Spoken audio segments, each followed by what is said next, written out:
하나님의 말씀 요한일서 말씀을 읽고 좀 시작하겠습니다. 요한일서 2장 말씀 보시죠.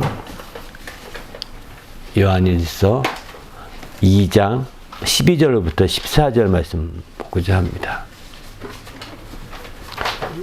요한일서는 요한계시록 앞쪽에 있습니다. 뒤쪽에 있죠. 요한일서 2장 12절부터 14절 말씀 다 같이 읽도록 하겠습니다. 요한계시록 요한일서 2장 12절부터 14절입니다. 시작. 자녀들아, 내가 너희에게 쓰는 것은 너희 죄가 그의 이름으로 말미암아 사함을 받았으며, 아비들아, 내가 너희에게 쓰는 것은 너희가 태초부터 계신 이를 알았으며, 청년들아, 내가 너희에게 쓰는 것은 너희가 악한 자를 이겼음이니라. 아이들아, 내가 너희에게 쓴 것은 너희가 아버지를 알았으며, 아비들아, 내가 너희에게 쓴 것은 너희가 태초부터 계신 이를 알았으며, 청년들아, 내가 너희에게 쓴 것은 너희가 강하고 하나님 말씀이 너희 안에 거하시며 너희가 흉악한 자를 이겼음이니라. 아멘. 사도 요한이 이제 우리의 사람들의 전체 신앙을 가진 사람들의 모습을 세 부류로 나누게 됩니다. 사도 요한은.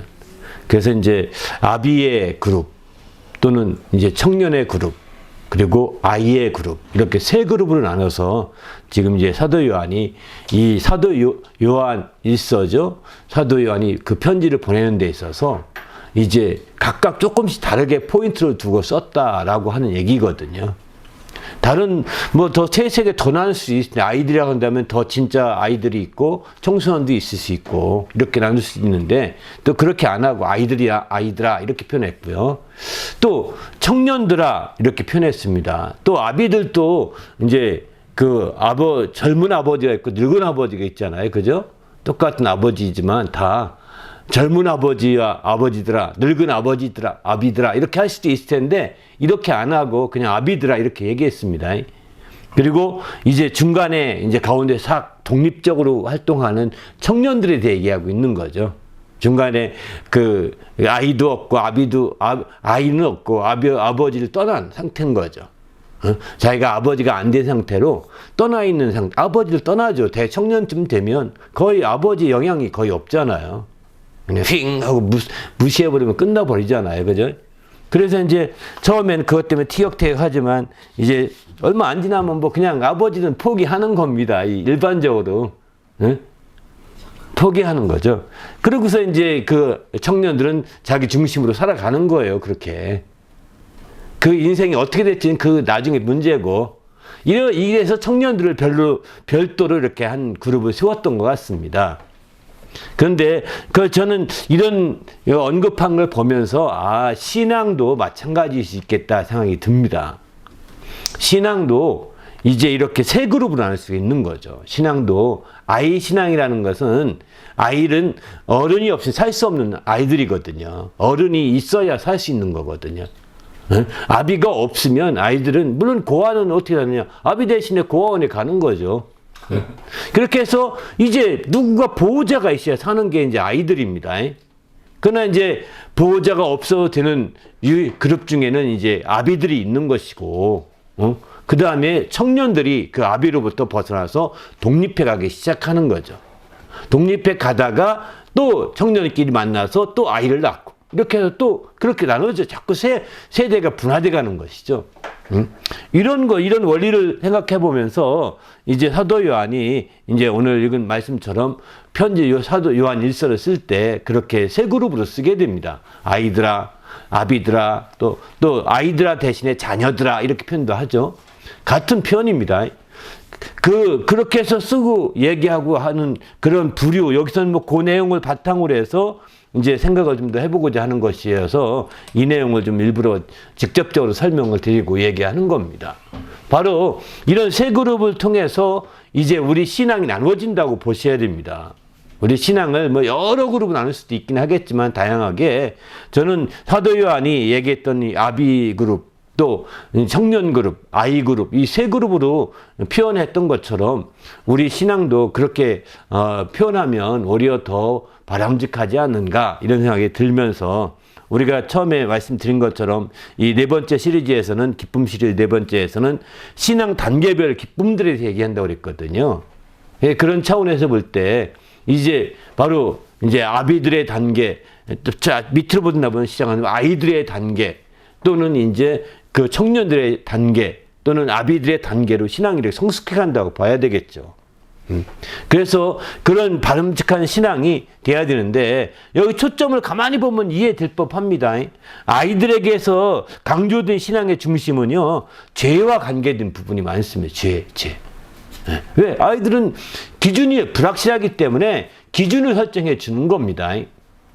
아이들에게 죄가 이게 죄야 아니냐 처음부터 잘 모릅니다. 이게 뜨거운 건지 안 뜨거운지 알지 모르니까 막 만지려고 그러잖아요. 만지려고 하는데 아이고 막 자꾸 못 맞게 하면 나중에 애가 막 억지로 만지려고 그러면 저는 한번 살짝 만지게 해줍니다. 한번 해주면 다시는 안 갑니다. 될 정도로 하지 않고 살짝 놀랄 정도 가까이만 봐봐. 안 뜨거워? 안 뜨겁대. 조금 더 가봐. 안 뜨거워? 뜨겁. 조금 더 가면 더 뜨거워 하게 이 정도만 알려주는 거거든요. 그러면 안 가요. 이제 불 안 만지려고 그래요. 불가에 가려고 하지 않아요. 근데 이렇게 이걸 모르니까 막 만지는 거거든요. 기준이 없으니까. 이게 뜨거운 거구나. 이런 것들을 알게 되게 만들어 주는 거죠. 죄라는 게 뭐냐면 이런 기준을 잘 알려줘서 이건 불의한 거고 이건 죄다라는 거 알려주는 거거든요. 이렇게 해서 이제 그렇게 하는 게 세상을 키워나가는 길인 거죠. 그러다가 이제 반면에 이제 청년들에게 초점 둔 것은 청년들은 힘이 많아지지 않습니까?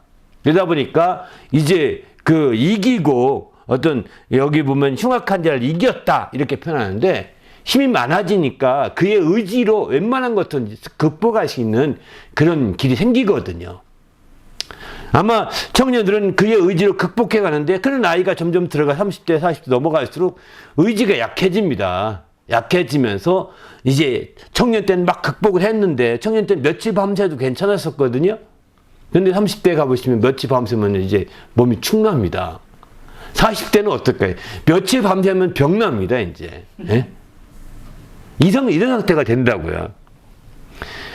그러니까 그 다음에 50대, 저 60대 갔더니 이제 밤을 한번 새도 병나더라고요. 아무것도 밤새 한번 했다 해서 그 다음에 그 다음부터는 며칠 자줘야 됩니다. 못잔 거 다 채워놓는 거 말할 것도 없고. 그러니까 이런 식으로 몸이 축나는 거죠. 몸이 아주 세대에 따라 큰 차이가 나거든요. 근데 30대는요, 제가 공부를 해보니까 밤 며칠 새도요, 꼼빡 문제 없더라고요. 벼락치기 공부를 많이 했는데, 예? 그렇게도 가능하죠. 그렇게 체력이 있고 담력이 당당하기 때문에, 그 체력이 뒷받침되고 있기 때문에 뭐든지 할 수 있다라고 하는 자신감? 혹은 어떤 일이든 간에 어떤 목표의식을 가지고 그걸 이뤄가는 일에 굉장히 익숙할 수 있는 거거든요. 이러다 보니까 이제 사실은 젊은 사람들은 나이 든 세대들을 약간 무시하죠. 하려고 하다가 자꾸 뒤로 빼고 재는 분들 보면 왜 이렇게 재기만 해요? 그냥 해봐요. 하고 막 이렇게 하는 사람 있거든요. 나이가 들수록 재는 거거든요. 왜? 단번에 안 될 수 있으면 또 실패하면 큰일 나니까 안 실패하려 시행착오를 안 겪으려는 거거든요. 그래서 하면서 계속 재면서 어떤 시행착오를 안 겪으려고 몸부림치는데 한번 시행착오 겪으면 어때요? 젊은 사람도 그냥 확 밀어붙이거든요. 그런 패기에는 나이 든 분들은 못 감당하는 거죠. 이게 이제 젊은 사람들의 특징입니다. 근데 신앙도 마찬가지라는 겁니다. 신앙도 젊은 신앙들은 정말 예수 믿고 이 젊은 신앙이 확실한 가진 젊은 신앙들은 바로 이런 패기가 있는 거예요. 신앙의 패기가 있는 거예요. 그래서 어떤 일은 돌파할 수 있고 어떤 일은 강력한 추진력을 발휘할 수 있는 길이 열리게 되는 거거든요. 그런 반면에 이제 아비들의 신앙은 어떠냐? 아비들은 이제 태초의 귀신을 알았으며 공통적으로 이렇게 얘기하죠. 공통적으로 이렇게 말합니다. 태초의 귀신이 안다. 이 얘기는 뭐냐면 아비들의 신앙은 이제 아비들의 자녀들을 키우면서 양육하면서 점점 느껴지는 건 뭐냐면 나도 이제 조상의 길로 간다. 이렇게 느껴져요, 사실은. 여러분은 아직 그런 거 생각 못 했는지 모릅니다. 그러나 이제 나도 조상의 길로 가는구나. 그분들이 했던 길로 가는구나. 이런 생각이 든다고요. 그러면서 인생이 뭔가 이런 생각을 해보게 됩니다. 근원을 자꾸 찾아가게 됩니다. 근원에 대해서 자꾸 찾아가는 그런 마음이 생깁니다. 이게 언제부터 되게 되니 한 50대 넘어가면서 또 그렇게 되는 것 같습니다. 30, 40대까지는 바쁜 것 같습니다. 40대까지, 30대, 40대까지는 자녀 키우느라고 굉장히 바쁜 것 같거든요. 근데 50이 넘어가면서부터는 한번 여유가 생깁니다. 이제 자녀들이 거의 대부분이 대학을 다니고, 또 대학을 다니면 그 정도가 얼마큼 뒷받침되지만 그 다음부터 안 되면 알아서 다닐 수 있는 상황이 되거든요. 웬만하면. 이렇게 되는 상황이 되다 보니까 이제 자기는 어디 가느냐? 이제 근본을 찾아가는 거예요. 자꾸 근본에 대한 관심을 가지는 겁니다. 그러다가 이제 60대 넘어가시면 더 확실해지는 거예요. 그런 근본에 대한 얘기들이. 근본과 뿌리에 대한 생각들을 많이 갖게 됩니다. 이게 무슨 얘기냐? 태초의 계신을 알아가는 것입니다. 뿌리를 찾아가면 결국 태초의 계신이까지 갈 수밖에 없거든요. 뿌리를 찾아가게 되면 태초의 계신이를 초월할 수가 없거든요. 왜? 그분으로부터 시작됐기 때문입니다. 그래서 바로 여기 태초의 계신을 알았다고 하는 것은 바로 자꾸 근본을 찾아간다 라고 하는 것으로 얘기할 수 있는 거죠. 이게 그냥 족보의 근본만 아니더라고요. 가만히 보니까. 제가 설교 중에도 우리가 이런 말씀 많이 드리죠. 이 말의 어원은 어떻고 막 이런 저 어원이라는 표현을 많이 쓰잖아요. 그죠? 설교 중에 은근히 많이 쓰거든요. 저도 모르는 사이에. 왜냐하면 같은 말을 쓰더라도 한국말을 이렇게 쭉 수십 년 써왔는데 어느 날부터 자꾸 어원에 대한 관심이 가지는 거예요. 이게 뿌리는 이 말은 어디서 나왔을까? 왜 이 말을 꼭 굳이 쓸까? 근데 어느 날 우연하게 다큐멘터리 하나를 봤는데 굉장히 그게 아주 뭐한 거예요. 어원에 대한 다큐멘터리를 봤는데 큰 감동을 받은 거예요. 그 뒤부터 계속해서 어원이 어떻고가 굉장히 들어오는 거예요. 바로 어느 날의 뿌리인 거죠. 그 뿌리가 어떻게 되어 있는지 알고 싶은 거죠.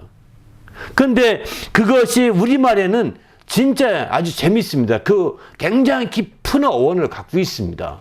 우리말에는. 한국어에는 아주 굉장히 깊은 어원을 갖고 있어요. 여러분이 영어 공부하면서는 아직 그런 어원 이런 얘기 별로 안 할 겁니다. 한국말에서는 너무나 자연스럽게 제가 어원 얘기하는 것이 바로 그 뿌리가 이어졌기 때문에 지금도 말을 만드는 거 보게 되면 우리가 잘 알잖아요. 어떻게 만드는지 알지 않습니까? 똑같이 지금 우리가 말하는 예를 들면 사랑 하면 사랑은 어떻게 만들어진 글자일까? 어떻게 만든 단어일까?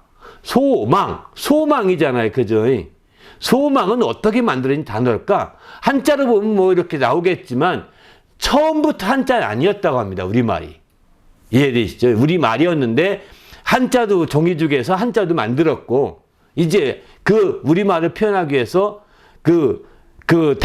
뜻을 만드는 한자를 만들었고 나중에는 이제 그 소리 글자도 만든 거죠. 다.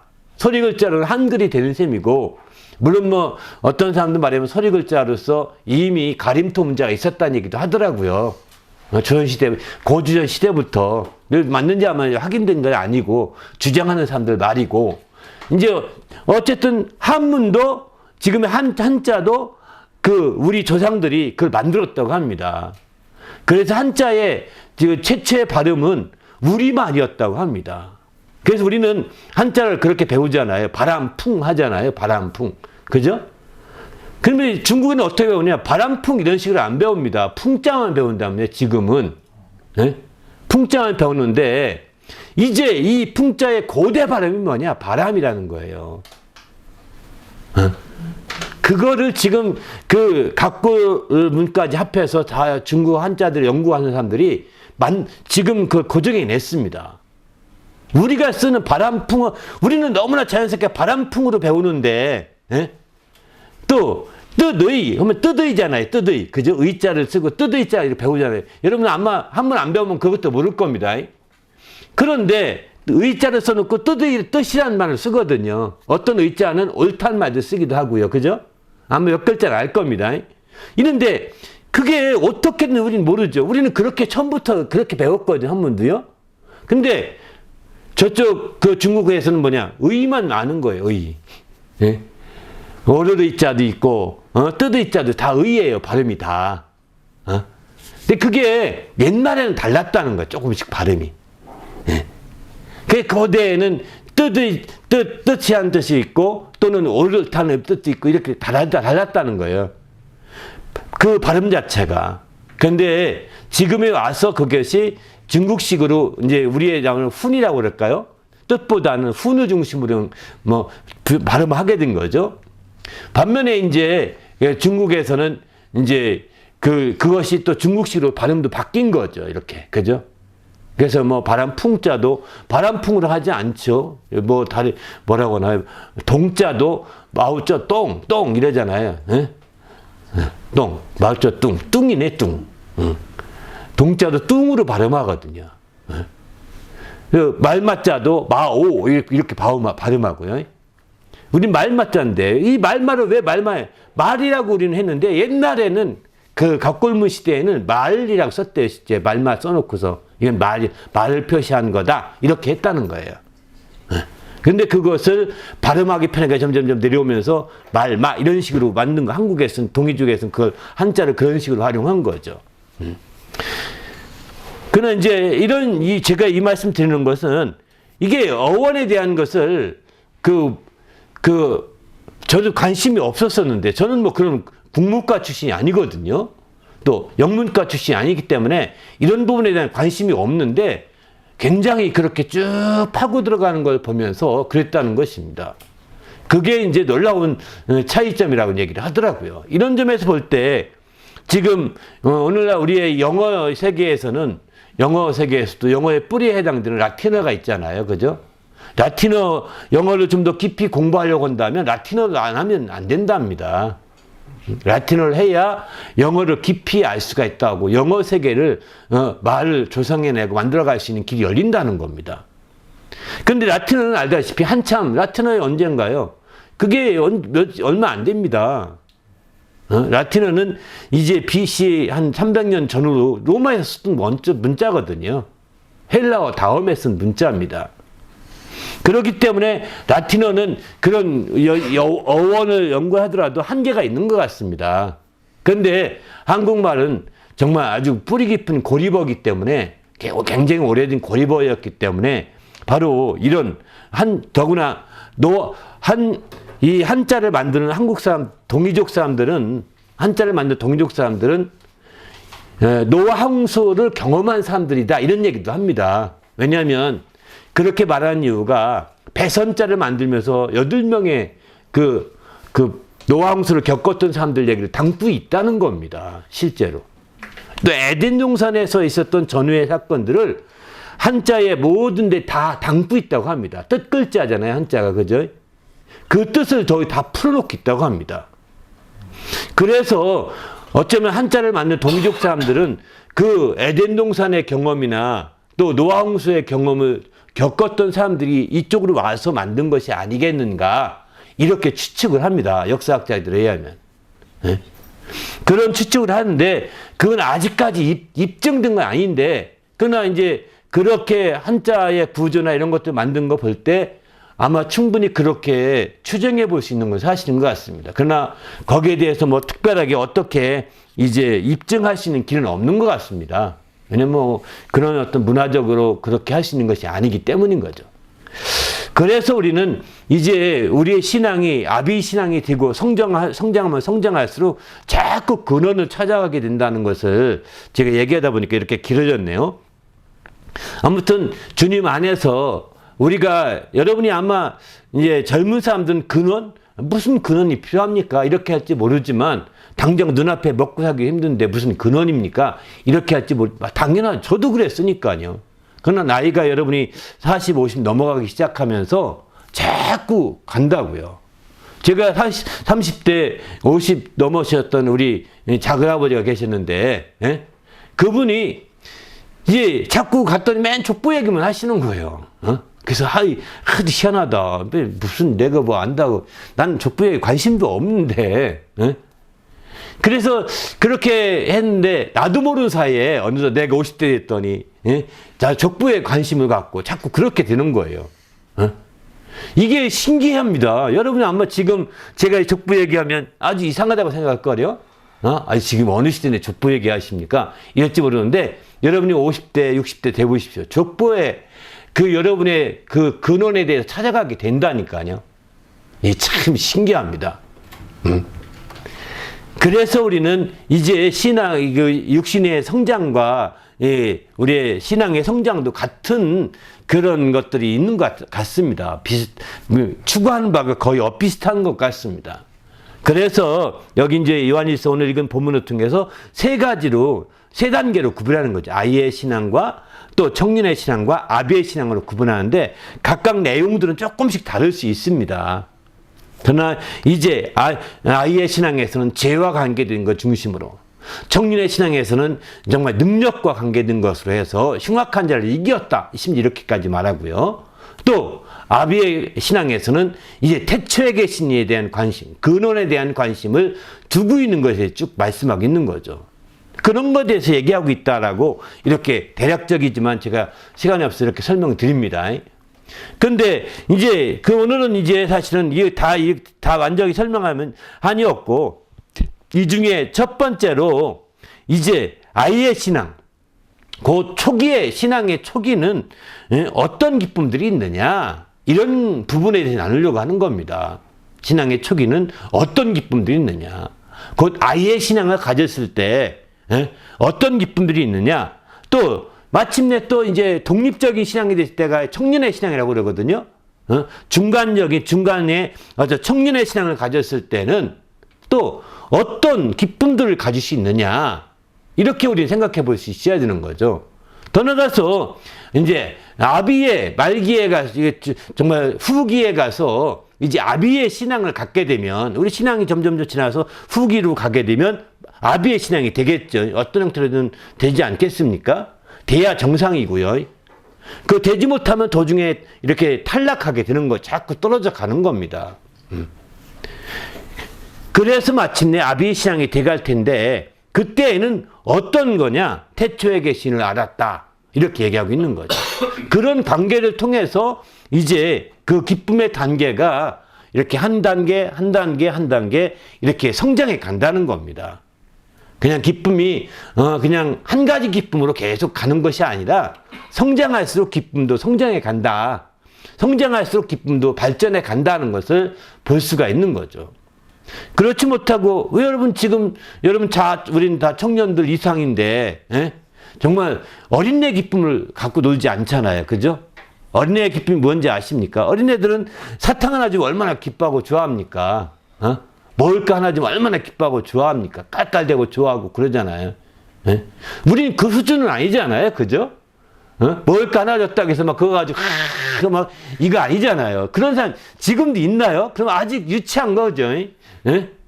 유치한 거죠. 그 수준은 아닐 거란 말이에요. 이제 지금 아마 청년들은 또 청년대로 또 기쁨이 있습니다.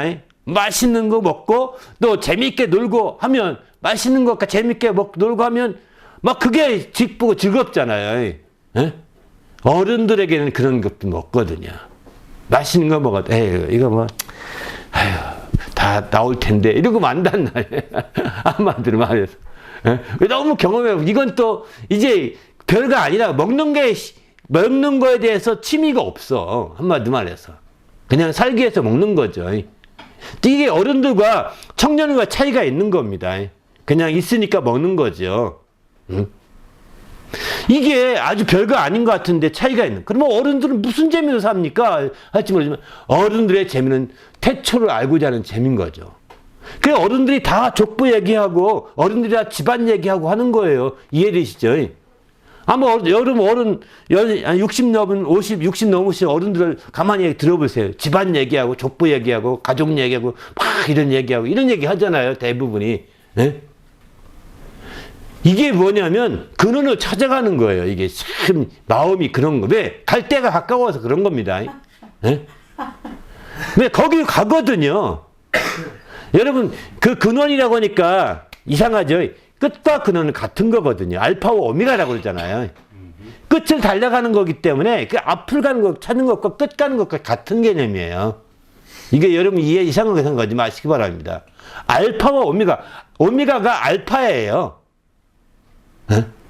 이게 그렇기 때문에 이제 끝을 향해 가니까 이제 천국만 바라보고 가야 되겠, 그런 사람들이 근원을 찾아가는 겁니다. 근원에 대한 마음을 갖는 것입니다. 저도 옛날에 썩 안 들었는데 이제 그 한국의 무덤 문화가, 무덤 있죠. 무덤이 무엇 상징하는지 아십니까? 무덤이 바로 어머니의 자궁을 상징한다 그럽니다. 이런 생각을 안 해보셨죠? 이제 그래서 자신이 자궁으로 들어간다는 뜻이래요. 응? 자궁에 나와서 살다가 다시 모태로 돌아가는 겁니다. 모태로 돌아가는 거죠. 성경에 모태로 돌아갈지라 이렇게 표현하지 않습니까? 응? 이게 끝이 근원과 일치가 되는 것을 알게 되는 거예요. 그래서 근원을 자꾸 찾아가는 겁니다. 내 뿌리는 어딜까? 내 근원은 뭘까? 이렇게 찾아가는 거죠. 이런 것들을 아마 이렇게 여러분이 아마 한국 가서 시간 나면 파고다 같은 데 가서 한번 쭉 어른들 얘기를 가만히 한번 들어보시죠. 족보 얘기하고 그런 얘기 합니다. 참, 그런 얘기가 많다고 그러거든요. 왜 그러냐면, 그럴 수밖에 없는 게 근원을 찾는 게 어른들의 마음이고 아비들의 마음이기 때문에 그렇습니다. 그것을 저도 처음에는 저희 작은아버지 보면서 유난히 작은아버지가 저를 좀 믿고 신뢰하면서 얘기를 많이 해줬기 때문에 유난히 그러셨는데 저는 그 얘기 들으면 속으로 또 그런 얘기 하시겠지 하고 또 듣고 또 그런 얘기 또 듣고 그냥 기넘기면 듣는 겁니다. 이렇게 했는데 이제 어느 날 이제 그게 이제 들려질 수 없는 상황이 된 거죠. 여기까지 오니까. 아무튼 이렇게 되는 것처럼 마찬가지라고요. 우리는 어쩌면 기도하며 듣는 그것이 어느 날 나에게 어느 날부터 내가 그 일을 하고 있다고요. 이제 할 수밖에 없는 상황이 드는 거죠. 이런 식의 여러분이 이해했으면 좋겠습니다. 저는 이 말씀을 왜 처음에 길게 말씀드리냐면 이게 우리 신앙의 성장에 가는 과정인 것 같습니다. 이해되시죠? 신앙을 어떤 사람이 그러더라고요. 예수 믿으라고. 그러면 60평생, 지금부터는 60인데, 한 80 가서 믿을게요. 이런다고요. 전 그 얘기 들으면 깜짝 놀랐어요. 왜 그러면, 왜 80 가서 믿냐? 이렇게 물어보니까, 60년을 어떻게, 그 예수만 믿고 살아요. 이러는 거예요. 무슨 얘기냐? 그랬더니, 어떻게 한 분만 믿고 그냥 산이하는 시기란 거예요. 가만히 저 얘기 들어보니까 일리가 있더라고요. 좀 일리가 있다는 건 제가 좀 수긍을 한 부분이 뭐냐면 그냥 이분 얘기는 예수면 그 하나만 믿고 그냥 믿습니다 이렇게 하고 사는 것 같이 이렇게 오해하는 것 같거든요. 그게 아니거든요. 신앙이 성장하면서 믿음도 성장하게 되고요. 우리의 그 기쁨도 성장하게 되고요. 우리의 모든 게 다 성장하는 겁니다. 이해되시죠?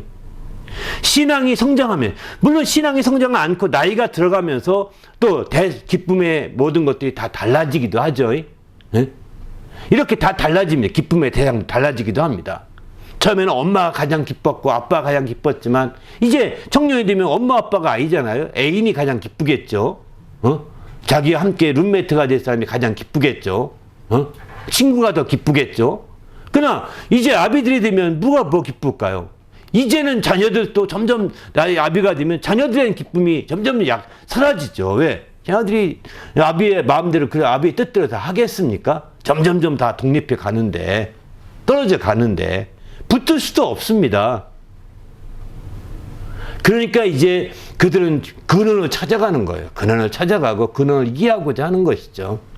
그래서 그들의 기쁨을 거기서 발견하면서 내가 이 길 오길 잘했다 하면서 이제 그런 얘기를 하는 겁니다.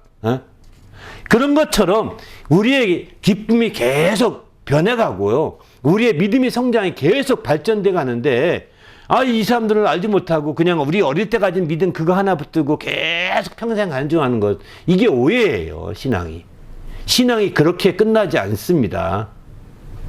신앙은 계속 성장해 가는 것입니다. 육신은요, 20대에 가서 다 성장이 끝나잖아요. 그죠? 육신이 20대에 성장이 끝나서 거기서부터는 30대에 넘어가도 성장하는 사람 거의 없습니다. 20대 성장이 더 거기 멈춰가지고 드디어는 이제 그다음부터는 점점 줄어드는 거거든요. 육신의 성장이 탭을 가져오는 거죠. 그러나 우리의 영적인 성장은, 우리의 영혼의 성장은 계속 되는 겁니다. 아비 신앙이라고 하니까 그러면 나 대충 60까지만 성장하고 그러지 안 하나? 아닙니다. 영혼의 성장은요, 아비 신앙은 계속 80, 100, 200이 되더라도 계속 성장해 가는 겁니다. 또 모든 신앙이 마찬가지입니다. 그래 기쁨도 그렇게 더 배가 돼 가는 것이죠. 우리도 주님 안에서 이런 신앙이 성장에 따라 기쁨도 더 성장해 가고 있다는 사실을 알면서 이 단계별로 우리가 정말 주 앞에서 그 기쁨을 회복하는 좋은 기회를 만드시기를 예수님의 이름으로 부탁을 드립니다. 할렐루야. 그냥 우리의 기쁨이라고 하니까 단순한 기쁨을 생각하지 않았으면 좋을 것 같습니다. 우리는 이제 하나님을 기쁘시게 이렇게 해서 이제 하나님을 기쁘시게 하고자 하는 그 교회의 설립 취지가 있거든요. 그런 차원에서 왜 하나님을 기쁘시게 하느냐? 하나님을 기쁘시게 할 때 우리가 기쁨이 있기 때문입니다. 그게 우리의 기쁨의 목표를 두고 있는 것이죠. 여러분은 아마 무엇인가 기쁘다고 할 때 성취할 때, 무엇인가 얻게 될 때 기쁠 것입니다. 그죠? 무엇인가 얻고 어떤 종류가 내 것으로 만들 때 기쁨이 있을 것입니다. 그러나 정말 참된 기쁨이라는 것은 내 것으로 만들어서 기쁘는 것은 한계가 있는 거죠. 그리고 그건 얼마 가지 않아서 내 것도 안 됩니다. 예?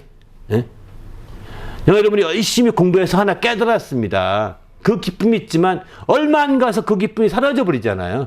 공부한 기쁨마저도. 그죠? 열심히 공부해서 좋은 학점을 맞았습니다. 그땐 참 기쁘죠. 좋죠. 그러나 얼마 안 가서 그 기쁨이 완전히 사라져 버립니다. 바로 이렇게 인간이 쟁취해서 얻은 기쁨에는 한계가 있는 거예요.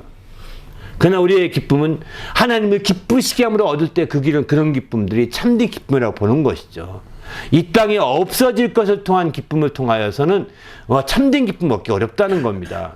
세상의 재물이나 세상의 물질이나 세상에 속한 어떤 것들을 통해서 우리가 기쁨을 얻고자 한다면 아마 그런 것들이 사라지면서 함께 기쁨도 소멸돼 갈 것입니다. 그러나 우리의 신앙의 기쁨은 세상의 어떤 재물과 물질을 통한 기쁨이라기보다는 우리는 바로 참된 하나님으로부터 기쁨을 얻고자 하는 거거든요. 그래서 하나님을 기쁘시게 함으로 그분의 기쁨을 얻고자 하는 거거든요. 그래서 우리의 기쁨은 세상으로부터 얻은 기쁨보다 훨씬 더 길고 훨씬 더 정말 오래가게 되고 그것이 마침내 내세까지 함께 이끌어갈 수 있는 기쁨이 되는 것이죠. 이게 세상이 추구하는 기쁨과 우리 그리스도인들이 추구하는 기쁨의 차이점이기도 합니다. 이런 세상이 추구하는 기쁨과 우리 그리스도인이 추구하는 기쁨이 큰 차이가 여기에 있는 거죠. 아마 이번 주까지 이제 서로 상반된 관계 속에서 기쁨, 서로 상반된 관계 속에서 기쁨에 대해서 올렸는데, 유튜브에 올렸는데, 그 이번 주까지 올린 그런 내용들이 바로 참된 기쁨과 세상에 있는 기쁨과 차이를 자꾸 비교해 보면서 우리는 참된 기쁨이 어떤 것인지를 자꾸 안내하는 데 주력을 했거든요. 이제 그렇게 해서 이제 20번 정도 넘게 쭉 말씀을 20회 정도 나눴습니다. 나누는데 아마 유튜브에 한번 보시면 꼭 좀 참고해 보시라고 권하고 싶습니다. 근데 이제 나누는 것은 신앙이 그런 바탕으로 해서 우리 신앙이 성장해 가면서 우리 기쁨도 성장해 간다. 어떻게 성장해 가느냐 하는 부분들을 좀 살펴보고자 하는 초점 두고 있는 것이죠. 오늘 같이 나누려고 했던 오늘 전체적인 설명과 함께 1단계 내용만 간단하게 살펴보려고 하는데요. 1단계, 다음 주부터는 1단계 내용에서 하나하나를 짚어가면서 나누려고 합니다. 1단계 내용들을. 오늘은 1단계 전체를 그냥 간단 서머리식으로 좀 간단하게 좀 설명하려고 하는데 한 10가지 정도가 1단계의 기쁨을 좀 생각해 볼 수 있을 것 같습니다. 1단계에서. 10가지. 굉장히 많죠. 더 많을 겁니다. 그럼 제가 한번 생각을 하면서 제 신앙 어릴 때부터 생각해 보면서 어릴 때 무엇이 기뻤지? 어떤 것이 나에게 기쁨이 왔었지? 이런 생각을 해보면서 쭉 더듬고 또 청년 때는 무엇이 기뻤지? 어떤 게 기쁨이 되었지? 이런 식으로 쭉 이렇게 생각해 보면서 이제 쭉 10가지 한 20가지, 30가지 정도 또 지금 내가 지금 작년 이제 정말 작년의 신앙으로서 내가 어떤 것이 기쁘지? 어떤 때 기쁘지? 이런 생각을 해보면서 쭉 10가지 해서 30가지 정도로 쭉 살까 해 30가지 주제로 정리를 했습니다. 그 중에서 오늘은 이제 첫 번째 단계 중심으로 얘기하고 다음 주부터 10주 쭉 얘기하고 그 다음에 이제 10주 다 마치게 되면 두 번째 단계인 이제 중간에 청년의 신앙으로서는 어떤 기쁨이 있는지 한번 쭉 서론적으로 쭉 설명하고 그 다음에 또 10가지 쭉 말씀드리려고 합니다. 그리고 그 수후반이 지나게 되면 이제 마지막 아비 신앙으로서의 기쁨이 어떤 것이 있는지 10가지 정도 쭉 그 서머리에서 말씀해 드리고 그 다음에 전체적으로 어떤 것인지 이런 것들을 이제 있는지를 10가지 정도 말씀드리면서 결론을 맺고자 이렇게 준비했습니다. 아마 생각보다 내년 상반기까지 갈 수 있는 긴 여정인데 했던 여러분들이 전부 다 한꺼번에 올리지 못하고 먼저 초기 신앙 또 중간 신앙 또 후기 신앙 이렇게 해서 이제 한가 되는 대로 그 단계별로 좀 올리려고 생각하고 있습니다.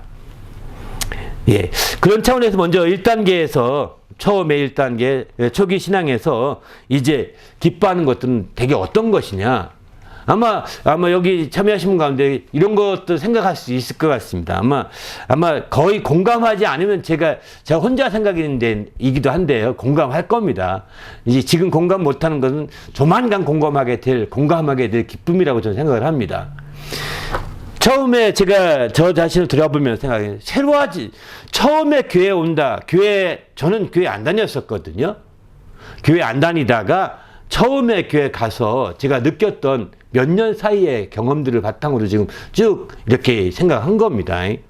새롭다는 게 굉장히 큰 저로서는 제가 다가온 기쁨이었어요. 아, 새롭네. 정말 제가 교회에 가본 적도 없고, 교회에 들어가 본 적도 없는데, 드디어 교회를 갔습니다. 그래 가서 막 찬양 속에 있어요. 찬양은 다 찬양을 열심히 하는데, 제가 맨 처음 교회에 끌려간 것은 끌려갔어요. 그때는 2학년 때였는데, 고2 때. 사감 선생님이 다 저녁에 갑자기 모여! 해서 모였는데, 막 가더라고요.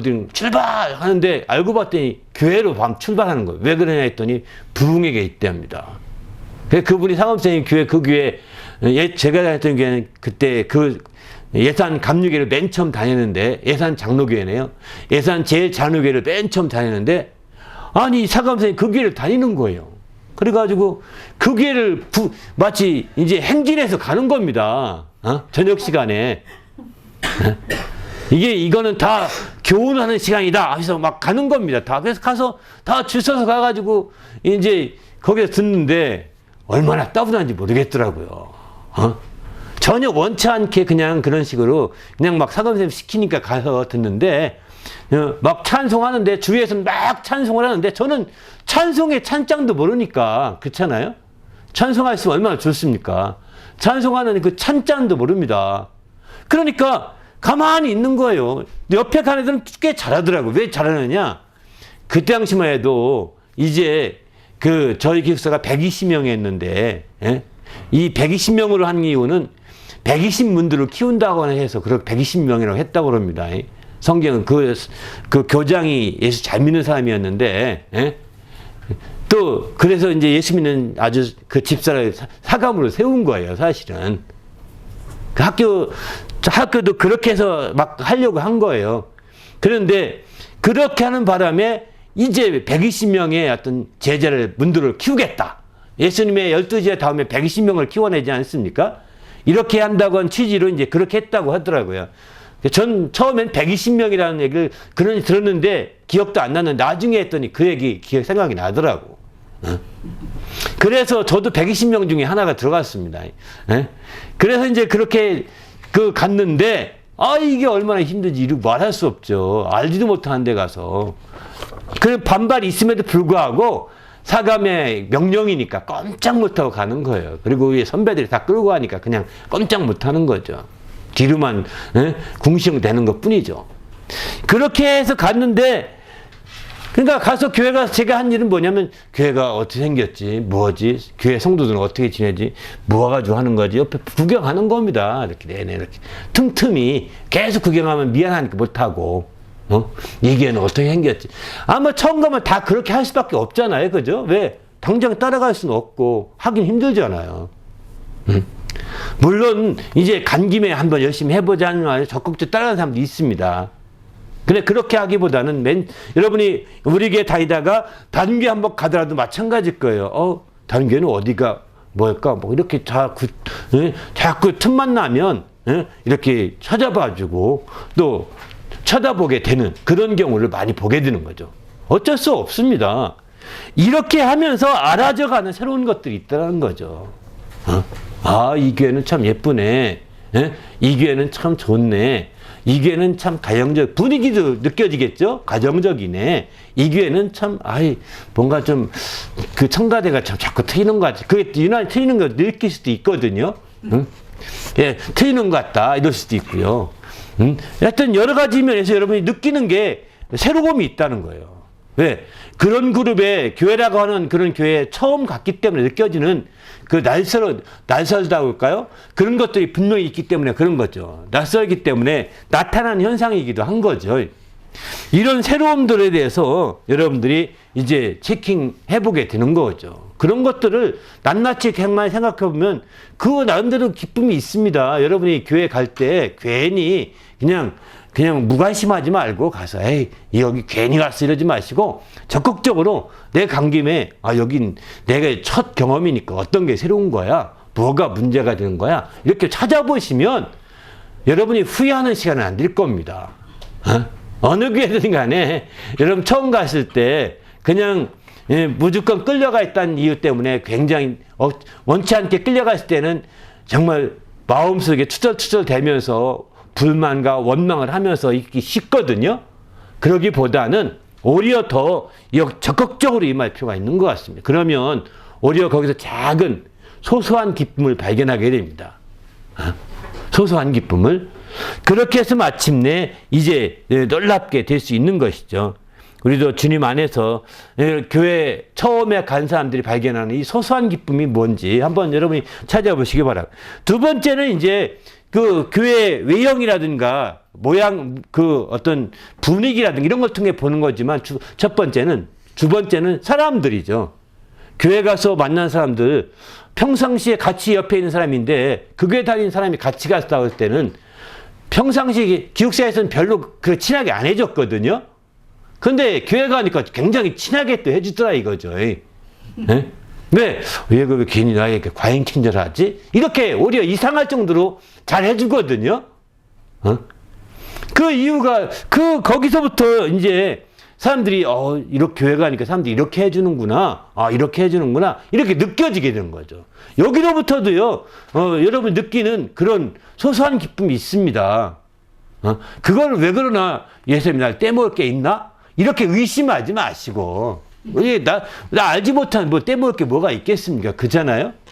의심하지 말고 적극적으로 이해해 보시게 되면 교회 가니까 교회 사람들이 좀 친절하구나, 잘 대해주는구나 이런 것들을 볼 수가 있어요. 여기서부터 이제 여러분이 교회에서 작은 기쁨이 커지는 이건 친교의 기쁨이 아닌가 이런 생각을 합니다. 뭐 친교한 것도 없지만 사람 만나는 기쁨인 거죠. 마치 여러분이 외국에 처음 나왔을 때 어떻습니까? 다 상스럽잖아요. 다 다른 사람들이고 어떻게 누구한테 뭘 붙여야지고 할지 모르잖아요. 물론 다 연락이 돼서 와서 더 안내도 해주고 하지만 이제부터 이제 굉장히 어렵잖아요. 그때에 누가 더 가까워집니까? 바로 여러분 옆에서 안내도 해주고 또 좋게 대해주고 새로 얼떨떨 하고 있는 모습 보면서 안타까워가지고 먼저 온 사람들이 또 어떤 식으로 안내를 해주거든요. 또 이끌어준단 말이에요. 그런 걸 보면서 그런 사람과 가까워지는 겁니다. 자연스럽게. 그죠? 그리고 얘기도 하고 말이죠. 예? 또 나도 뭐 저 같은 거 영어 잘 못해서 다닐 때 보니까 이제 그런 사람이 붙으니까 더 말해지더라고요. 보니까. 그러나 영어 잘하는 사람들이야 그런 사람 와도 소용이 없겠지만 뭐 영어도 못하냐고 떨어뜨릴지 모르겠지만 저는 영어 못해서 못하는 사람끼리 만나니까 재밌더라고요. 또. 예? 그렇게 해서 얘기도 해보고 이러는데 그러면서 서로가 친절하게 해주는 거예요. 여기서부터 이제 친교라는 게 이루어지기 시작하는 거예요. 처음 만남이. 예? 이런 모습들. 더 나가서는 이제 유난히 랭귀지 코스 같은 들으면은 이제 막 봉사활동을 많이 하자고 그럽니다. 왜냐면 그렇게 함께 활동하면서 이게 친해지고 말도 할 수 있는 길이 생기기 때문에 그런 거거든요. 그래서 유난히 교회 가게 되면 봉사하는 기회가 많이 있게 되고요. 봉사하자고 할 때, 너 나랑 같이 봉사하자. 이렇게 하는 사람이 꽤 있어요. 먼저 믿은 사람들이 봉사하자고 함께 끼어 들어갑니다. 나도 모르는 사이에 끼어 들어가서, 그래요. 이렇게 끌려 들어갑니다. 여러분, 이렇게 봉사가 있지 않아요? 그죠? 이런 다음에 설거지 하기 싫은데, 오늘 누구랑 설거지 하자.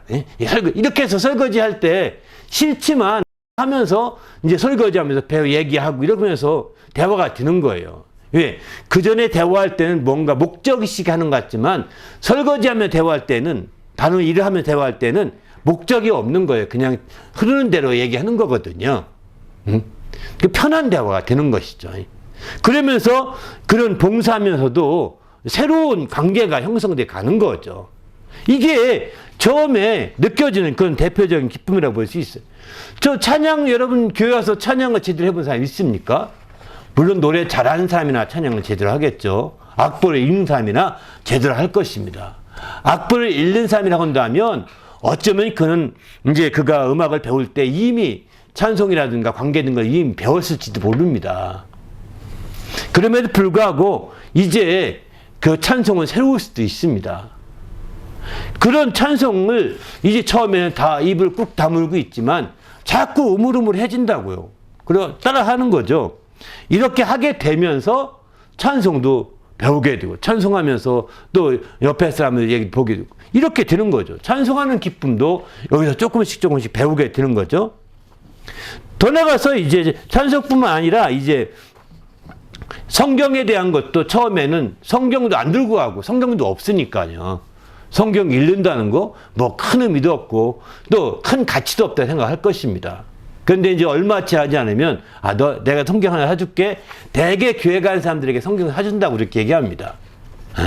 성경을 사주고 요즘에는 성경을 성경을 사줘서 책을 안 읽으니까 성경을 다운받게 해주는 게 중요한 것 같습니다. 성경 다운 받으셨나요? 성경을 다운 받으셔야 돼요. 그래서 정말 이 성경 왜 안 읽으면 다운받아도 안 읽을 거, 책 사줘도 안 읽을 거, 다운받아도 안 읽으니까 다운받으면 성경을 찾기 편하게 하려고 그러는 거예요. 이해되시죠? 이거는 여러분 찾을 때 한참 걸리잖아요, 그죠? 여기 찾으면 참 좋은데 다운받을 때는 그냥 몇 장 이렇게 뜨면 탁 나오거든요. 그러니까 그런 식으로 몇 장 하면 탁 떠나거든요. 예? 마가복음 몇 장 이렇게 딱. 마가복음도 마가복음 이렇게까지 않습니다. 마가복음 약자를 넣거든요. 막하고 한 개 띄고 일만 하면 탁 나와요. 이렇게. 예? 이런 식이기 때문에 이제 성경이 훨씬 더 찾는데 용이하죠. 그래서 성경에 대해서도 이제 하게 되는데 어쨌든 성경에 여러분 처음에는 성경을 요즘에는 이제 다 성경을 이제 스마트폰으로 볼지 모르겠지만 성경은 하나쯤은 필요하다고 생각합니다. 하나쯤은 꼭 필요한 거죠. 여러분이 정말 여러분 기념으로 성경 하나 꼭 좀 사보시길 바랍니다. 저희가 줄 수도 있는데 여러분이 기념으로 살 필요가 있을 것 같아요. 신앙생활을 하기 원하시는 분들. 왜냐하면 이건 일평생에 한 권 살까 말까 하는 성경이거든요. 한 권 좀 사서 기념으로 한 권쯤은 있어야 되지 않겠습니까? 그죠? 그래서 이 성경을 통해서 한번 읽어보시면 재밌습니다. 저는 처음에 성경 샀는데 이렇게 이제 은색이나 이렇게 금색이든 이런 성경이 아니라 빨간색 있는 성경 샀어요. 좀 싼 거 사다 보니까. 페인트 칠, 색칠한 빨간 성경. 왜냐면 빨간색이냐면 이게 성경 오래 보면 성경 손때가 묻잖아요. 묻지 않게 하려고 붉은색을 칠해서 희석시키려고 했다고 하더라고요. 응? 그런데 이게요, 빨간색을 칠하니까 성경이 좀 약간 끔찍해요. 어? 근데 이게 성경 보면서 침이 튀어요. 또 왜 침들 기도하느라고 튀었는지. 그러면 이게 빨간색이 이게 물들어가지고 번져. 이해되시죠? 예? 침이 튀니까 이게 번져가지고 보기가 흉하더라고.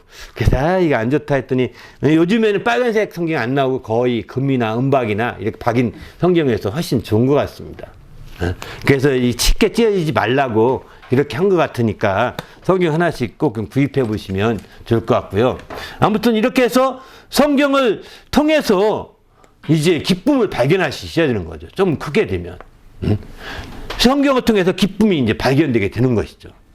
처음에는 성경을 읽는 것만도 저는 굉장히 뿌듯했어요. 이렇게 해서. 어느 날 저도 성경을 누가 사주지 않았고 제가 돈을 모아서 빨간 성경 하나 샀거든요. 빨간 성경이 두툼한 성경을 샀는데, 사가지고 얼마나 뿌듯한지 이루 말할 수 없었습니다. 다행히 교회 건너편에 이제 서점이 있어가지고, 큰 서점이 있어서 사가지고 그거 안고 오는데 굉장히 뿌듯하더라고요. 그 성경을 내고 그 어디 있는지 지금 찾지 못하겠는데, 아무튼 그 성경을 제가 한 10번 가까이 보면 다 뜯어져서 이게 뜯어질 뻔 했는데, 그 상태에서 왔는데 그다음부터 못 찾았어요. 아무튼 그 뒤부터는 이제 또 사고 그렇게 성경을 제가 이게 지금 성경은 한 5번째 성경인 것 같습니다. 그 성경이 다다다다 하면 바꾸거든요. 하여튼 이렇게 해서 성경을 여러분이 좀 자꾸 해서 성경을 상고하고 성경을 통해 깨닫는 기쁨도 있다는 거예요. 이걸 꼭 좀 여러분이 알려드리고 싶습니다. 그 다음에 이제 성경만이 아닙니다. 이제 우리가 기도하는데 기도 응답을요, 여러분이 받습니다. 새신자들이 기도 응답 받기 시작하면 이렇게 응답되는구나. 이렇게 응답되는구나. 이런 것들을 배운다니까요. 여러분 새신자일 때, 초기 신앙일 때는요, 기도는 다 응답하십니다. 제가 초기 신앙일 때 제가 기도가 어떤 응답하는지 아세요? 초기라고 할 때 초기가 뭐냐면 고3 때, 재수할 때, 대학 1학년 때, 대개 1, 2, 3년, 4년 때 신앙이거든요. 그때만 해도 대학 1, 2학년 때까지 3, 4년간의 그때 신앙까지가 제 고3 때부터, 전 고3 때부터 믿었으니까, 고3 때 재수 1년 하고, 그 다음에 대학 1년, 2년. 그때가 제 초기 신앙이라고 저는 생각하고 있습니다. 또 그때, 특별히 대학 1학년 때 제가 성령을 체험했는데, 그 3년, 그때까지 완전 초기인 것 같아요. 근데, 그때에, 저요, 진짜 놀랐습니다. 비가 넘어가지고, 비야, 잠잠하라! 비야, 그쳐라! 막 이랬어요, 제가. 미친 짓을 한 거죠, 지금 같으면. 그죠? 왜냐면 여호수아가 막 태양을 멈추게 했답니다. 그래서 저도 모르고 막 기도하는데 막 이제 여기 비 맞으면 완전 집에 가면 뚜짝 덮게 생겼습니다. 그래가지고 이제 그 내내 차에서 기도했어요. 하나님 비가 멈추게 해달라고 막 기도하고, 비야 잠잠하라, 비야 멈춰라, 비야 잠잠하라, 하나님 비가 멈추게 해달라고 막 기도하고, 드디어 내리는데 비가 딱 멈췄어요. 멈추지 않을 것 같던 비가. 이러니 어떻게 생각하세요? 믿어져요, 안 믿어져요? 제가 금방 조금 전에 기도하고 내렸으니까, 30분 버스 타고 온 상태에서 계속 왔었는데, 내렸으니까, 내 기도가 응답됐다는 걸 확실히 믿어지는 거잖아요. 근데 저도 모르게 그냥, 이거 어떻게 된 거지? 믿어야 되는데, 믿을 수가 없고, 이거 어떻게 된 거지? 이러면서 갔다니까요. 그 뒤에도 해봤습니다. 그 뒤에 이제 그 영혼들과 함께 다니는데 비가 오니까 어떻게 해? 비야 멈춰라, 비 안 멈춰요. 비 안 멈추더라고요. 그래서 쫓겨받고 갔죠. 근데 하나님이 그때는 참 신기하게 그렇게 해주셨어요. 한 번은 그 경험을 해주셨어요. 아마 하나님이 너무나 순진하게 제가 기도하니까 순진한 것을 너무 어리잖아요, 신앙이. 그죠? 순진하게 기도하니까 그걸 하나님 긍휼히 여겨주셨던 것 같습니다.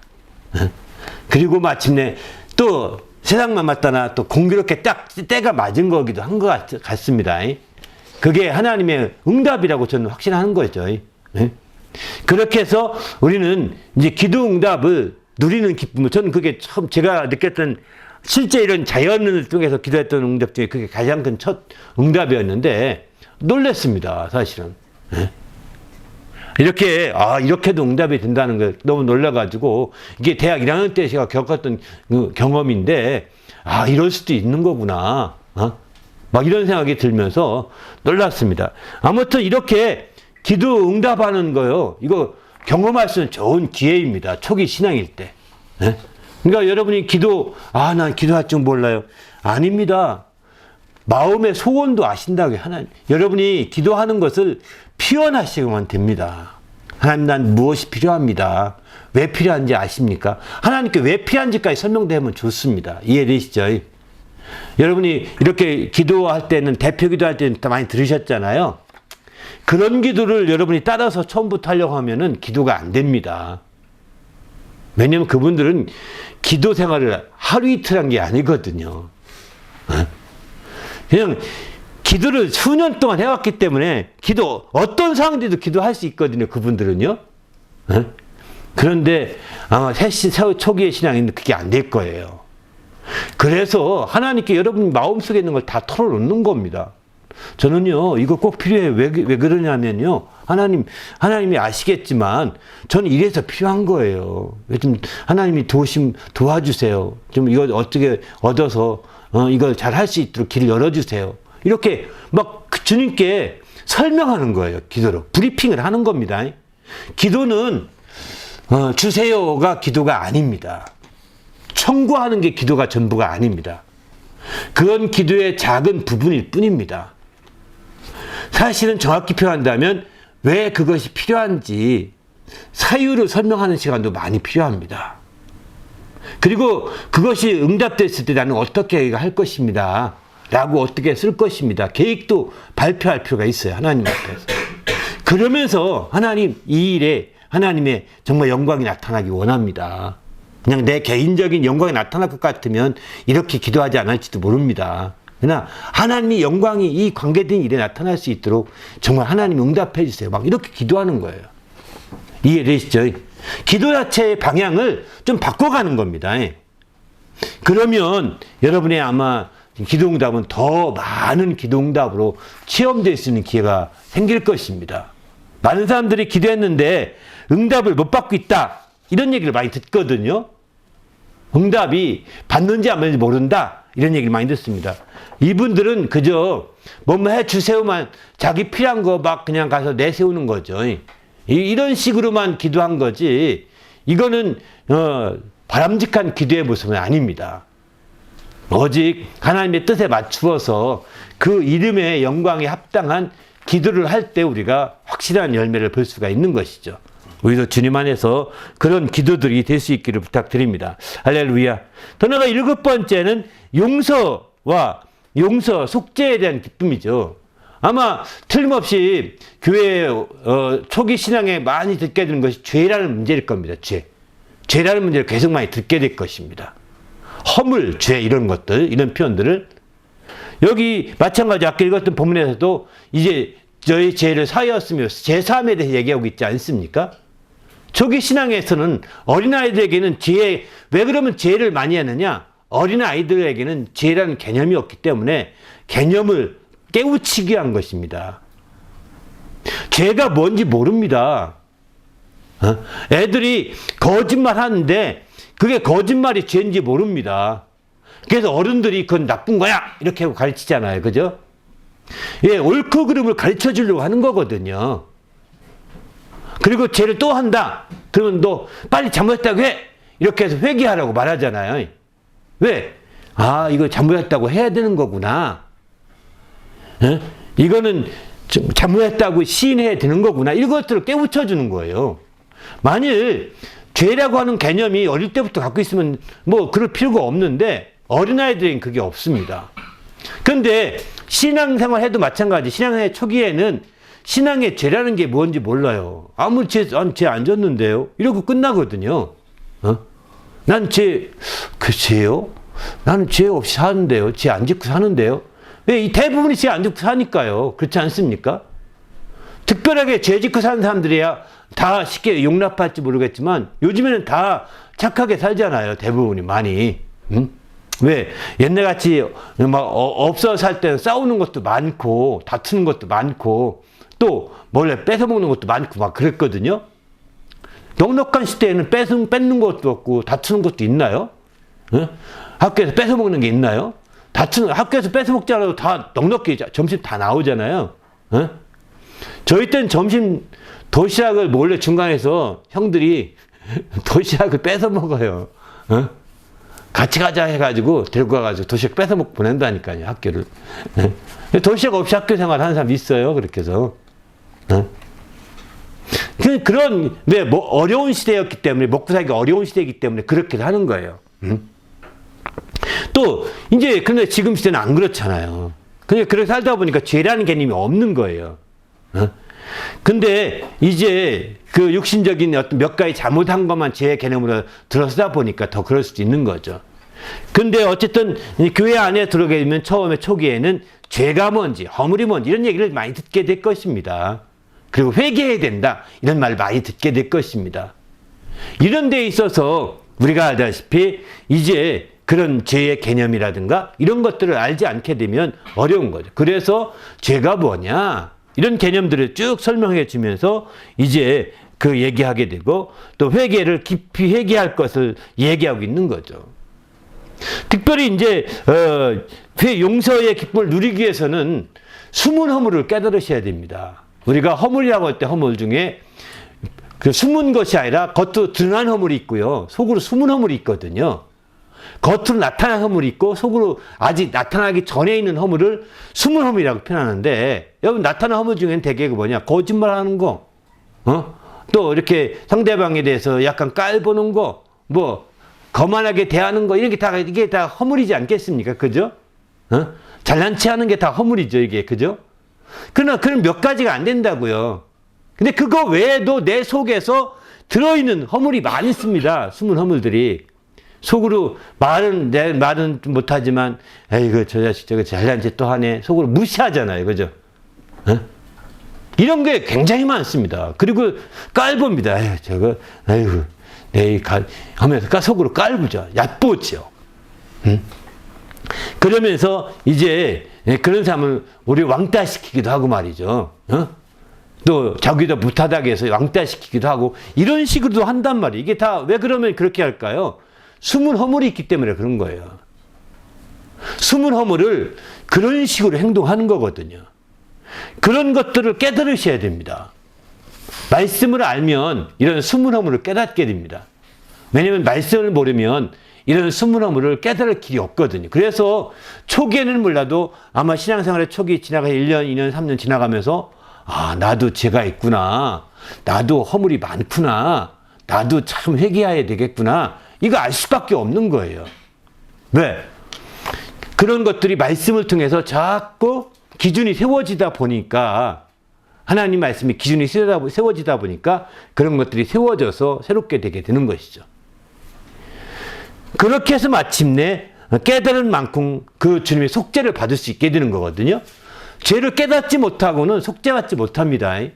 내 무슨 죄를 용서해달라고 해야 그 죄를 용서해 주시는 거지, 내 지은 모든 죄를 용서해 주십시오 이렇게 기도하면 모든 죄가 용서받지 못합니다. 그러면 너무나 쉬운 회개거든요. 그렇게 대충 도매금을 하는 회개들은 하나님이 안 받으십니다. 이건 정직한 회개가 아니라 그저 그냥 대충 후려치는 회개이기 때문입니다. 그래서 우리는 하나님 앞에 정직한 영을 새롭게 해달라는 말씀을 보면서 정말 내 속에 정직한 회개가 필요한 것이죠. 그건 뭐냐? 정직한 죄를 가지고 나와야 된다는 겁니다. 내가 죄가 무언지를 깨달아야 회개할 수가 있는 거예요. 정직한 회개가 될 수 있는 거죠. 죄를 모르면 정직한 회개를 할 수가 없습니다. 정직한 영이 되지 못하게 됩니다. 그러면 정직한 영이 되지 못하면 그 영혼이 새롭게 되는데 한계가 있는 것이죠. 그래서 우리가 이제 이 말씀을 배우면 배울수록 신앙이 성장하면 성장할수록 아, 내가 이런 회개가 필요하겠구나. 이런 것들을 알아야 되겠구나. 죄가 뭔지 알아야 되겠구나. 아마 설교를 통해서도 많은 걸 통해서도 자꾸 듣다 보면 기준이 설정되면서 아, 이걸 회개해야 되겠구나. 이게 모아지게 됩니다. 어느 순간에 내가 회개한 부분들이 정말 이렇게 쭉 모아지면서 확실히 회개할 수 있는 길이 열리게 되는 거죠. 그 다음에 8번째, 영적인 것을 아는 기쁨이죠. 영적인 것들에 대해서도 마찬가지입니다. 영적인 것들을 처음에는 영적인 거 관심이 없을 것입니다. 처음에 신앙생활 할 때는 영적인 거 아니에요. 처음에는 사람 때문에 갈 수밖에 없는 경우가 대부분이거든요. 그 사람이 좋아서 가거나 그 사람과 약속해서 가거나 좋지 않지만 약속했기 때문에 가거나 어떤 그 사람 때문에 갈 수밖에 없습니다. 그런데 가면 갈수록 사람보다는 그 영에 대해서 성경은 자꾸 안내를 하고 가르쳐 주거든요. 영적인 것들을 이제 관심을 갖게 되면서 그 기쁨이 점점 더 깊이 들어가는 거죠. 처음에는 그래서 사람 만난 기쁨이거든요. 아마 어쩌면 사람 만나는 기쁨이 가장 클지도 모르겠습니다. 그러나 이 신앙이 성장하면 성장할수록 사람 만난 기쁨보다는 영적인 기쁨으로 성장하게 됩니다. 영적인 기쁨을 여기서는 드디어 이제 누리기 시작하게 되는 것이 바로 이제 그 초기 신앙인 거죠. 아, 영적인 거. 제가 영적인 것들을 알게 된 것이 이제 처음에는 그런 생각 들었어요. 막 죽음에 대해서 저도 생각지 않았는데 갔더니 얘기하다 보니까 친구가 그런 얘기 하더라고요. 아, 자기가 한번 죽었는데 이런 얘기를 하는 거예요. 그 친구 때문에 이제 그 교회 가게 됐었는데 자기가 죽었는데 자기가 육체를 떠났답니다. 소아마비가 돼가지고 큰 병이 걸려서 죽었게 됐다고 하더라고요. 죽었는데 죽은 줄 몰랐는데 자기네가 어느 날 갑자기 자기는 몸에서 빠져나왔대요. 몸에서 빠져나와서 천장에 이렇게 매달매달하고 있더라는 거예요. 천장에 붙어 있더라는 거예요. 그리고 자기 시체는 자기 몸은 누워 있고요. 자는 상태로. 그런데 어머니가 자기 자는 모습 보고서는 어머니가 막 흔들면서 야, 걔 이름이 영근인데 영근아 또 죽으면 안 돼 막 이러더라는 거예요. 근데 자기는 분명히 안 죽었고 여기 있는데 자기는 여기 천장이 자기 천장에 붙어 있더라는 거예요. 천장에. 자기 몸은 침대에 누워 있고 그때 침대도 아닙니다. 시골이니까 그냥 그 요우에 누워 있고 요우에 누워 있고 자기는 여기 있는데 엄마가 갑자기 들으더니 영근아 너 죽으면 안 되고 막 흔들더라는 거예요. 저는 그 얘기도 깜짝 놀랐어요. 이런 게 어딨냐. 이거 이상한 얘기 다 한다. 처음엔 이게 그렇게 들으면서도 들었거든요. 그러다가 자기가 이상해서 좀 내려왔대. 이렇게 움직이는 게 내려와지더래요. 그래서 엄마를 막 흔들어. 엄마, 나 여기 있어. 걱정하지 마. 안 죽었어. 이렇게 해도 엄마는 못 알아듣더라는 거예요. 막 흔들리지도 않고, 못 알아듣더라는 거예요. 그리고서 계속 울면서 막 그러더라는 거예요. 그래서 엄마가 불쌍한 생각이 들어서 안 되겠다 해서 어떻게 하다 보니까 자기가 깨어났대요. 거기 들어가서. 믿어집니까? 제가 이 고3 때 처음 교회 나가면서 이 얘기를 들었는데, 이게 잘 안 믿겨지더라고요. 임사체험이라는 말 들어보셨죠? 나중에 저도 이 얘기 들어서 이런 게 가능한가 해서 찾아보니까 임사체험이라고 하더라고요. 그런 것들을. 죽음에 임박한 체험인 거죠. 그렇게 해서 영혼과 몸이 이렇게 분리되는 것들을 경험한 사람이 있다 했는데, 그 친구가 그런 경험을 한 거예요. 저는 그 얘기를 들으면서 영이 있다. 영이 있다는 말을 저는 그 얘기를 들으면서 영이 있다는 얘기를 누가 안 해주는데 영이 있구나 있나 보다 이 생각이 들었어요. 사실은 영이 있다 없다 이런 말도 안 들었거든요. 설교도 안 들어와요. 그런 얘기가 설교로. 저는 그 얘기를 들으면서 영이 있구나. 영이라는 게 있는 거구나. 그때서 그냥 이해하면서 새롭네. 이렇게 처음 들었던 것 같습니다. 제가 잊을 수 없는 처음 잊지 못하는 간증 중 하나거든요. 그 애는 나보다 나이가 한 2살 더 많았습니다. 키도 훨씬 컸고요. 그리고 소아마비였는데 막 무릉무릉하고 막 그랬는데 이제 하여튼 뭐 소아마비니까 단 활동을 못하죠. 뭐 안타깝죠. 뭐. 그런 아이였는데 형령했죠. 영근이 형 그랬죠. 그래서 그 형령하는 바람에 그 영근이를 따라서 이제 그 교회를 가기 시작했거든요. 저는요. 고3 때 그렇게 가기 시작했는데 하여튼 그 얘기 들으면서 영혼에 대한 부분을 좀 많이 생각했던 것 같아요. 그 얘기가 저에겐 굉장히 쇼킹했고, 그리고 제가 새신자 만나면 그 얘기를 꼭 해드리는 이유가, 새신자들은 뭐 영이 있다 없다 떠나서 그런 얘기들은 아주 쇼킹하고 지금도 누구나가 찾아볼 수 있는 얘기들이에요. 이런 얘기들은. 네? 그리고 우리가 영혼이 죽으면 영혼이 쏙 빠져나가는 거거든요. 네? 이런 죽음에 대한 것도 그냥 몸에 쓰러지면 죽은 게 아니라 영혼이 빠져나가야 죽는다고 하는 것을 사람들은 몰라요. 저도 그걸 깨달은 것은 한참 뒤였어요. 정말 제가 성장해서 성경 만참 하고 이제 그때 한 10년쯤 지나서 아하, 그게 죽음이라는 거구나. 그때서 비로소 알게 된 거지. 그 간증 들을 때는 그렇게 몰랐어요. 그 외에도 이제 은혜에 대한 것이나 또 의에 대한 것이나 이런 부분에 대해서 이제 성경을 통해서 새신자일 때는 감정도 잡게 됩니다. 은혜에 대한 것도 마찬가지입니다. 은혜도 영에 대한 것도 그런 감을 잡게 될 것입니다. 은혜에 대한 것도 이제 은혜가 무엇이냐 막 한참 설명하지만 안 들어옵니다. 사실은. 네? 은혜가. 근데 부모님의 은혜를 빗대서 주로 말하니까 부모님의 은혜는 좀 이해가 될 법한데, 네? 또 선생님의 은혜는 좀 이해가 될 법한데 하나님의 은혜는 이해가 잘 안 됐습니다. 저 같은 경우도. 그저 비슷한 건가 보다 하고, 하나님 은혜가 비슷한 건가 보다 하고 이렇게 사실 넘어간 거지, 은혜를 뭐 깨달아서 뭐 아니에요. 은혜에 대해서 이제 그렇게 알아가기 시작하는 거죠. 예? 그렇게 알아가는 것부터 부모님의 은혜, 아마 그 교회에 오지 않았으면 그렇게 크게 여러분의 부모님 은혜가 다가오지 않을지도 모릅니다. 왜? 교회에서는 하나님 은혜가 안 다가오니까 부모님 은혜를 강조하는 거예요. 하나님 은혜가 안 다가오니까 스승의 은혜를 또 강조하는 겁니다. 세상에서도 강조하는 거기도 하고. 그런 것과 같은 차원에서 하나님 은혜에 대해서 우리가 이해할 필요가 있다 했는데, 그러니까 부모님과 또 스승이 해줬던 거 생각하면 하나님이 해준 게 없는 것 같은데 무슨 은혜냐, 이렇게 그런 생각이 들 때도 있었습니다. 그래서 이런 얘기를 들으면서 이해가 안 될 때는 그걸 좀 깨닫게 해달라고 여러분이 자꾸 기도하실 필요가 있는 것 같습니다. 교회에서 듣는 용어들이 있잖아요. 은혜라는 단어가 대표적인 건데 이해가 안 될 때는 하나님 나 이해가 잘 안 돼요. 은혜가 뭔지 좀 깨닫게 해주세요. 은혜를 깊이 알게 좀 해주세요. 은혜를 깊이 하시는 길을 열어주세요. 그런 말씀들도 깨닫게 좀 해주세요. 막 이렇게 여러분이 그 모르는 거 있으면 두리뭉실 넘어가지 마시고 자꾸 이렇게 기도하다 보면 어느 순간에 그게 깨달음이 오게 됩니다. 설교를 통해서든 주위 친구를 통해서든 또 주위에 어떤 여러분이 유튜브 어떻게 유행한 봤는데 그 유튜브 또 좋은 설교를 통해서든 깨닫게 됩니다. 또 다른 교회 갔을 때 거기서 깨달을 수도 있고요.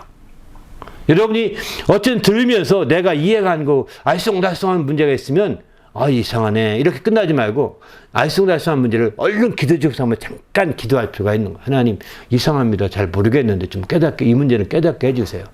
이렇게 하고 딱 넘어갈 필요가 있는 것 같아요. 그런 식의 어떤 그 짤막짤막한 기도도, 설교 중에 짤막짤막한 기도도, 이제 속으로 중얼중얼한 기도도 아주 중요한 것 같습니다. 그렇게 하다 보면 그게 자기 성장에 큰 유익이 있거든요. 의에 대한 부분도 은혜와 대한 부분과 똑같습니다. 거의 뭐 의의 말 많이 듣죠. 의의 역사, 의에 대해서. 아마 교회에 대해서, 이 의에 대해서 교회에서 가장 많이 하는 것 중에 의예요. 저희 교회는 더 그렇죠. 근데 이 의가 옳을 의자잖아요. 한문을 보면 옳을 의자인데, 그 옳다 하는 것을 얘기하는 것인데, 정말 그 의의 부분, 반대는 불의거든요. 옳은 것과 반대는 그릇된 것, 불의죠. 불의인데, 그 불의와 의, 이 관계를 깊이 하다 보면 성경을 더 깊이 이해할 수 있게 됩니다. 의의 부분을 여러분이 기도 제목 삼으면 앞으로도 굉장히 큰 도움이 될 것입니다. 그래서 우리가 의에 대한 부분도 굉장히 필요하지 않겠는가 생각을 합니다. 아무튼 이제 로마서 보면 이런 말씀하면 5장 21절 한 구절 보면 은혜도 또한 의로 말미암아 왕노릇하며 이렇게 은혜와 의가 굉장히 밀접하게 이렇게 연결되어 있거든요. 의가 있어야 의로 말미암아 은혜가 왕노릇한다는 겁니다. 그러니까 의를 잘 모르면 은혜를 잘 모릅니다. 의를 알면 은혜를 알 수 있고요. 은혜를 깊이 하다 보면 의가 뭔지도 알게 됩니다. 이해되시죠? 약간 서로 관계가 밀접합니다. 네? 그래서 이 의와 의의 부분은 아마 초기의 신앙에 쉽지 않지만 감을 잡기 시작할 겁니다. 정확한 개념은 몰라도 감을 잡기 시작한다는 게 굉장히 중요한 거거든요. 의가 중요하구나. 은혜가 중요하구나. 이렇게 느끼는 것만도요, 굉장한 겁니다. 그냥 이게 대충 넘길 문제가 아닌 것 같으네. 가만히 강조하는 거 보니까. 요것만 가지고도 아주 굉장한 거예요. 그래서 하나님 의에 대해서 깊이 알게 해달라고, 은혜를 깊이 알게 해달라고, 이렇게 기도 제목 삼을 수만 있다면 아마 초기 신앙에 성공한 거예요, 사실은. 이해되시죠? 초기 신앙에서 여러분이 성공적으로 그 달림길을 하고 있는 거라고 생각합니다. 저는 이렇게 10가지로 제가 겪었던 삶 중에서 10가지 정도로 이렇게 말씀을 좀 먼저 드리고, 이제 다음 주부터는 한 가지 풀어서 말씀을 드리려고 합니다.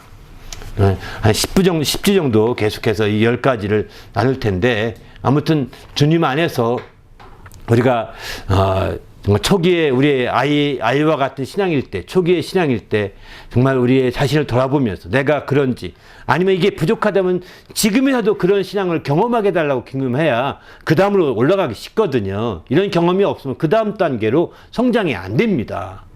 뭔가 약점을 가진 성장을 갖게 되더라고요. 약점 있게 성장이 되는 것을 보게 됩니다. 마치 여러분이 아이 때 아이답게 성장하지 않게 되면 마치 어린아이 같이 이제 어른 돼서도 어린아이가 된다고 그러거든요. 성인아이라고 심리학으로는 그렇게 표현하는데 성인아이가 되는 거예요. 어린아이는 어린아이 같이 살아야 되는 거거든요. 그래서 그런 의심도 해보고 그런 고민도 해보고 그렇게 돼서 그 하나씩 풀어서 경험을 쌓는 것이 그게 성장의 토대가 되는 거거든요. 그래서 청년이 되는 거죠. 청년이 되면 청년으로서의 고민을 하는 거죠. 그 고민을 하고 이렇게 해서 그 고민을 되어서 청년으로서 토대가, 그리고 마침내 어른 수준에 드는 거죠. 그런 식으로 우리가 우리의 신앙에 있어서도 마찬가지 우리가 비유적인 측면에 생각해 볼 필요가 있지 않을까, 이런 생각이 듭니다. 그래서 우리의 신앙을 한번 점검해 보면서 이 어린아이 초기 단계의 신앙, 그래서 저는 어린아이 신앙이라고 말하지 않고 초기 단계의 신앙, 초기 신앙이라고 표현하게 되는 것, 자꾸 그런 측면, 우리의 신앙의 초기, 처음 믿음, 처음 사랑, 초기 신앙, 이런 신앙들을 확실하게 다시 되짚어보는 시간을 가지고자 한 10주 정도 그런 시간을 가지고자 준비해봤고요. 오늘 선언으로 간략하게 전체적인 내용을 설명드렸습니다. 함께 기도할 때 하나님, 내 신앙에 정말 확실하게 신앙이, 초기 신앙이 확실한 신앙으로 자리 잡아갈 수 있도록 인도해달라고, 그래서 우리의 초기 신앙이 든든히 성장하게 하셔서 이런 기쁨이, 초기 신앙에부터 이런 기쁨을 얻어서 하나하나 성장해 갈 수 있는 그런 믿음의 성도가 될 수 있도록 인도해 달라고 간절히 합심해서 기도하시도록 하겠습니다.